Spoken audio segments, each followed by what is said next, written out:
sister's memory. I was visiting my son in Los Angeles when I got the news. Of course, I was shocked. Then the shock evolved into anger and regret over the way she impacted my life, over the way people treated me. And then I started thinking that I'm not responsible for other people's behavior, and I shouldn't be angry. It doesn't really matter. I'm not God's bookkeeper. God takes care of everything.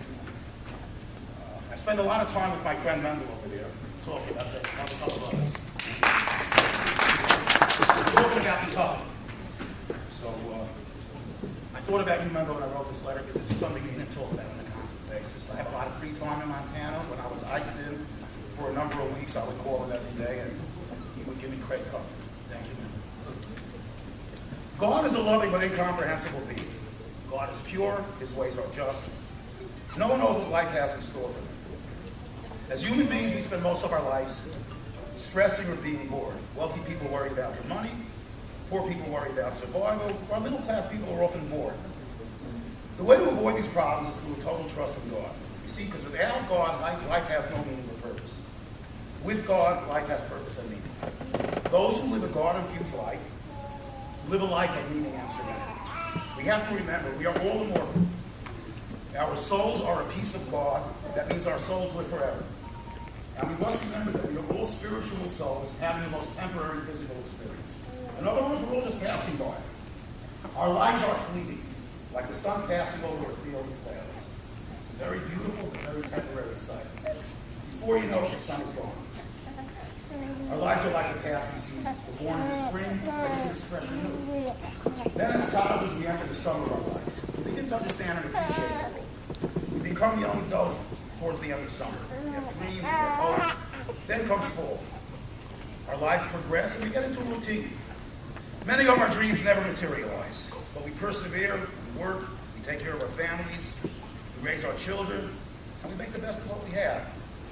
Then, almost unexpectedly, in the blink of an eye, comes winter. We're old. Our best years are behind us. Before us lies our graves. Game over.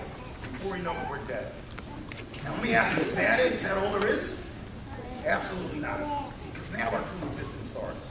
We came home. We are living the most beautiful existence possible. We return to God. We are surrounded by His pure and loving presence. We are finally happy, finally at peace. So why were we born in the first place? The answer is we can elevate ourselves through hard work and suffering. We work hard to constantly see and feel God's constant but hidden presence. And we suffer by striving to resist temptation and to always do the right thing. Regardless of whether anyone acknowledges you or not. The only one we must please is God, and God sees and acknowledges all. The prophet Micah says that all that God requires of us is to love kindness, practice justice, and walk humbly within the grace of God.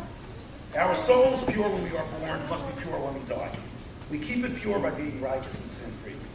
My sister Zlaki's soul is as pure as the day she was born.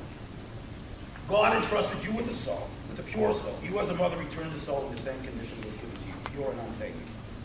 My sister Zlaki was a pure tzedekis. You had the privilege of being the mother of the saints.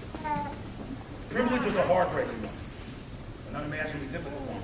But you persevered, you marched on, you never gave up, you never surrendered. And that makes you a saint as well.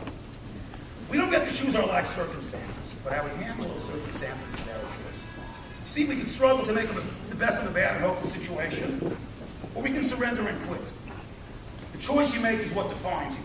You define yourself. You're a self-sacrificing warrior. You're a saint. You looked after and defended your daughter like a wounded mother grizzly defends her cub. Even under the most hopeless of circumstances, even at the cost of your very own life, you defend your cub. Because some things are more important than life. Dealing with what God requires of you is one of them. God required you to take care of Zlati. Mission accomplished. Proud of you. Well done.